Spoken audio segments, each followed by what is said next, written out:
Asia কাপে বাঁচা মরার ম্যাচে আফগানিস্তানকে ১৫৫ রানের টার্গেট দিয়েছে বাংলাদেশ। এখন পর্যন্ত আফগানদের সংগ্রহ ৩ উইকেটে ৫৩ রান। ইনিংস শুরুতেই আঘাত নাসুমের, শূন্যতে আউট সেডিকুল্লাহ। নাসুমের দ্বিতীয় শিকার ইব্রাহিম জাদরান। গুলবাদিনকে ১৬ রানে আটকিয়েছেন রিশাদ। আবুধাবিতে এর আগে টস জিতে ব্যাটিংয়ে নামে বাংলাদেশ। সাইফ তানজিদ জুটি পাওয়ার প্লেতে তোলে ৫৯ রান। রশিদ খান ভাঙেন ৬৩ রানের জুটি, সাইফ ফেরেন ৩০ রান করে। অধিনায়ক লিটন দাস আউট ১ অঙ্কে। ২৮ বলে 50 তানজিদের, এরপর টিকতে পারেননি বেশিক্ষণ। শামীমের মন্থর ১১ রান চাপ বাড়ায়। হৃদয় রানের গতি বাড়াতে পারেননি, তার ব্যাটে ২০ বলে ২৬ রান। শেষ দিকে সোহান জাকেরের অবদানের সংগ্রহ ১৫০ পার হয়। নূর ও রশিদ নেন ২টি করে উইকেট।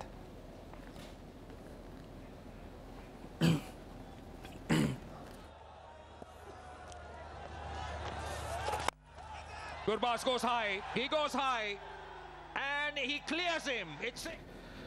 বাংলাদেশ আফগানিস্তান ম্যাচ নিয়ে আলোচনায় যুক্ত হচ্ছেন সহকর্মী মাজহারুল ইসলাম। মাঝার, বাংলাদেশ দল একাদশে ৪ জন বোলার নিয়ে খেলছে, একজন বোলারের শর্টেজ রয়েছে। আমরা শামীম পাটোয়ারির প্রথম ওভারে ১৬ রান দেখেছি, এখন সাইফ হাসান এসেছেন এবং ছক্কা এরই মধ্যে তিনি হজম করে ফেলেছেন। একটা বোলারের ঘাটতি বাংলাদেশকে কতটা ভোগাতে পারে?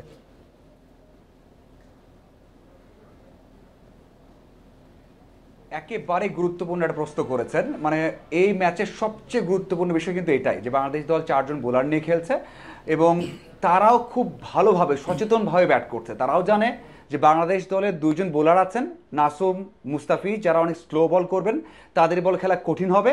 তেমনটাই হয়েছে, কিন্তু তার টার্গেট করছে কাকে? যারা ৫ বা ৬ নম্বর বোলার।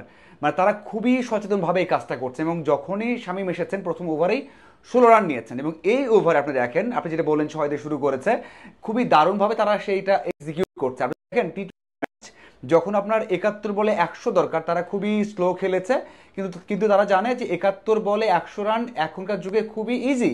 যদি একটা থেকে দুইটা ওভার এমন নেওয়া যায় ১২ থেকে ১৪ রানের, তাহলে ম্যাচটা তাদের পক্ষে চলে যাবে এবং সেই জন্য কিন্তু তারা স্লো খেলছে। তাদের মিডল অর্ডারে ব্যাটসম্যান ভালো ছিল না বা ফর্মে ছিল না, কিন্তু নাবি, ওমরজাই তারা তো অনেক ভালো ব্যাটার।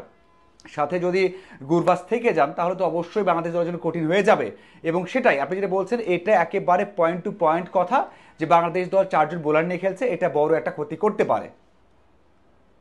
এবং তাসকিন রয়েছেন, নাসুমের ১ ওভার বাকি রয়েছে। ডেথ ওভার বোলিংটা অবশ্যই গুরুত্বপূর্ণ। মুস্তাফিজ তাসকিনের ওপর চাপটা বাড়ছে কিনা?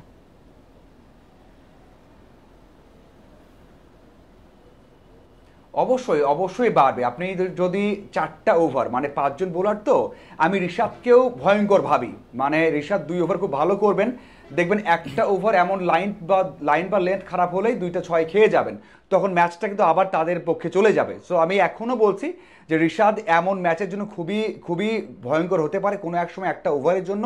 সেটা কনসার্নের বিষয় থাকছে। সাথে ওই যে 4টা ওভার যেটা মেকআপ করা হয়তো বা শামীম এবং সাইফ করবেন, ওখানেই ম্যাচটা চলে না যায়। কারণ আপনি ডেথ ওভারের জন্য তো তাসকিনও অনেক সময় ভয়ঙ্কর, কারণ তাসকিন কিন্তু উইকেট দেবে, তাসকিন আপনাকে এগ্রেশন দেবে, কিন্তু অনেক সময় এমন হয় 2টা ভালো হিট করলে 4 বা 6 হয়ে যায়। আমি খুবই আশাবাদী যে মুস্তাফিজ ভালো করবেন। মুস্তাফিজ এর আগে আফগান দ্বীপকে ম্যাচ জিতিয়েছেন। ২০১৮ সালের এশিয়া কাপে যে বাংলাদেশ দল ম্যাচ জিতেছিল লাস্ট ওভারে, সেখানেও মুস্তাফিজ কিন্তু এই আফগানদের থামিয়ে দিয়েছিলেন, ৮ বা ৯ রান ডিফেন্ড করেছিলেন। তো সেই দিক থেকে বলবো যে অবশ্যই মুস্তাফিজ কার্যকর, কিন্তু সেই জন্য তো রান রাখতে হবে।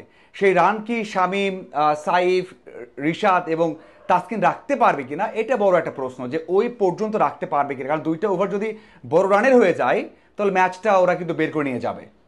অবশ্যই রান রাখতে পারবে কিনা, রানের প্রসঙ্গ যখন আসছে, বাংলাদেশের ব্যাটিংয়ে ফিরতে হয়। বাংলাদেশ পাওয়ার প্লেতে ৫৯ রান, ০ উইকেট ছিল, সেখান থেকে ১৫৪ করেছে ৫ উইকেটে। শেষ 5 ওভারে মাত্র ৩৫ রান। কি বলবেন? লিটন যেহেতু টসের সময় বলেছিলেন ১৬০ হলে সেটা চ্যালেঞ্জিং স্কোর হয়, কিন্তু আমরা তো ১৭০-৮০ পর্যন্ত যেতে পারতাম।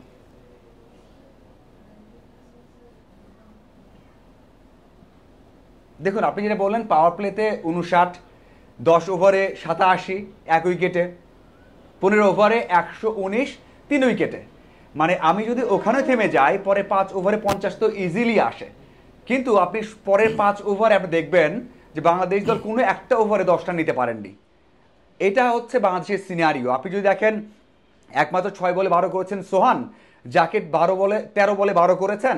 অন্যদিকে শেষের 12 বলের মধ্যে 5টা ডট বল, মানে একেবারে আপনি যদি বাংলা ভাষায় বলেন যে এর থেকে খারাপ ব্যাটিং, মানে আপনি যেভাবে সমালোচনা করেন এটা আসলে কম করা হবে। মানে আপনি শেষ 5 ওভারে অল আউট হয়ে যাবেন, তাও সমস্যা নেই, আপনি অল আউট হয়ে যাবেন, কিন্তু আপনি শেষ 5 ওভারে 35 রান করবেন, আপনি শেষ 12 বলে 5টা ডট দেবেন, এটা কোনোভাবে মেনে নিয়ে যায় না। জাকিরকে এত ভালো ব্যাটার চিন্তা করা হয় যে উড এসে শিখিয়ে গেছেন, তিনি বলেছেন যে বাংলাদেশের সবচেয়ে ভালো পাওয়ার হিটার জাকির আলী অনেক, কিন্তু তিনি যদি আউট হতে পারতেন, তিনি যদি সোয়ানের মতো প্রথম বলে 4 রাখাতেন, পরে বলে আউট হয়ে যেতেন, তাও হতো।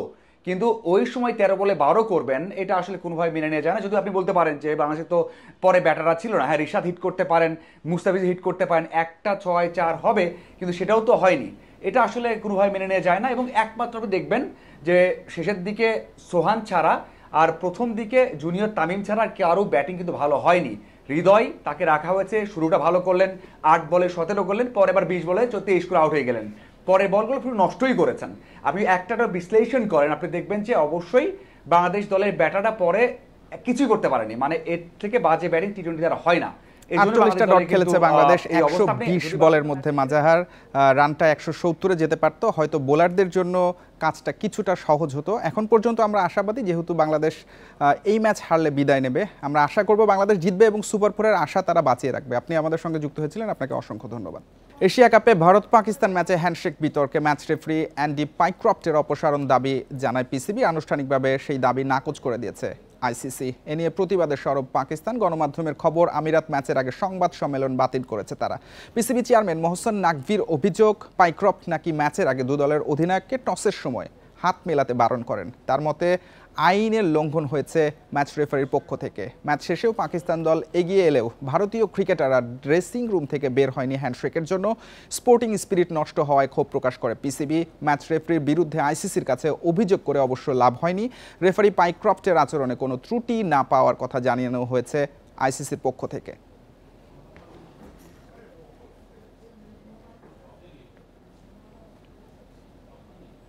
ওডিআই ও টি-20 সিরিজ খেলতে অক্টোবরে বাংলাদেশ সফরে আসবে ওয়েস্ট ইন্ডিজ দল, সূচি প্রকাশ করা হয়েছে। ঢাকা চট্টগ্রাম ভেন্যুতে খেলা হবে 2 ফরম্যাটের সিরিজ। ওডিআই সিরিজের প্রথম ম্যাচ 18 অক্টোবর, বাকি 2 ম্যাচ 20 ও 23 অক্টোবর। এই 3 ম্যাচ খেলা হবে মিরপুর শেরেবাংলা স্টেডিয়ামে। চট্টগ্রামে হবে টি-20 সিরিজ, 27 অক্টোবর প্রথম ম্যাচ, পরের 2 ম্যাচ 30 অক্টোবর ও 1 নভেম্বর। 2026 টি-20 বিশ্বকাপের আগে দু দলের প্রস্তুতির জন্য গুরুত্বপূর্ণ এই সিরিজ। এর আগে সবশেষ 2024 সালে বাংলাদেশ সফরে এসেছিল ক্যারিবীয়রা।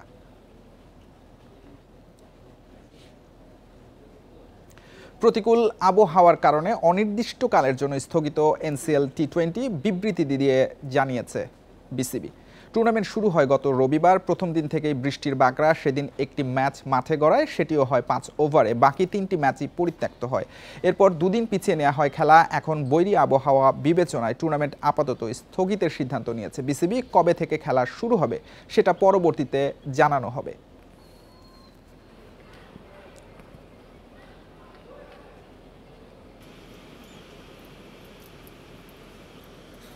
যুব হকি বিশ্বকাপে চমক দেখাতে চায় বাংলাদেশ। প্রস্তুতির অংশ হিসেবে পাকিস্তানের পরিবর্তে মালয়েশিয়ায় ক্যাম্প করবে দল, সুইজারল্যান্ডেও হবে ক্যাম্প।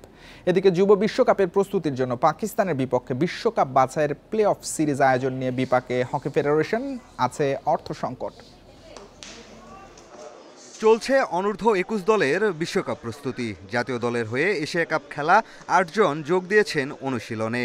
নভেম্বরে ভারতে বিশ্বকাপ সেরা প্রস্তুতির সুযোগ করে দিতে চায় ফেডারেশন।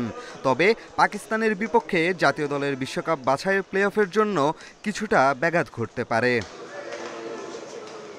এশিয়া কাপে ষষ্ঠ হওয়ায় বিশ্বকাপ বাছাই খেলার সুযোগ আছে বাংলাদেশের। ঘরের মাঠে খেলতে হবে পাকিস্তানের বিপক্ষে 3 ম্যাচের প্লে অফ সিরিজ। অনূর্ধ্ব 21 দলের প্রস্তুতির কথা মাথায় রেখে যা ডিসেম্বর জানুয়ারিতে আয়োজন করতে চায় ফেডারেশন। তবে দ্রুত আয়োজন করার তাগিদ দিচ্ছে এএইচএফ। যদি এএইচএফকে বলি আমাদের পক্ষে এখন খেলা সম্ভব না বা তখন খেলা সম্ভব না, ওরা এখন উল্লেখ করে দিছে যে যদি হোস্ট দেশ কোনো কারণে খেলতে পারতেছে না বা আমাদের সময় মতো খেলতেছে না, তাহলে ওটাকে ক্যান্সেল করা যাবে, পাকিস্তান অটোমেটিকলি কোয়ালিফাই করে যাবে। অনূর্ধ্ব 21 বিশ্বকাপের প্রস্তুতির অংশ হিসেবে 4টি প্রস্তুতি ম্যাচ খেলতে 23 সেপ্টেম্বর মালয়েশিয়া যাবে বাংলাদেশ দল। সেখান থেকে এসে যাবে সুইজারল্যান্ডে। স্বাগতিকদের পাশাপাশি অস্ট্রিয়ার সাথে খেলবে 4টি প্রস্তুতি ম্যাচ। এক সপ্তাহ আগে দলকে বিশ্বকাপ ভেন্যুতে পাঠাতে চায় ফেডারেশন। আমরা সেরা হকিটা খেলার চেষ্টা করব।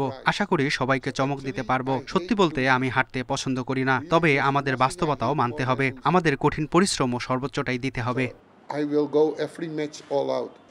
বিশ্বকাপ প্রস্তুতি ও পাকিস্তান সিরিজ নিয়ে বেশ চাপে ফেডারেশন।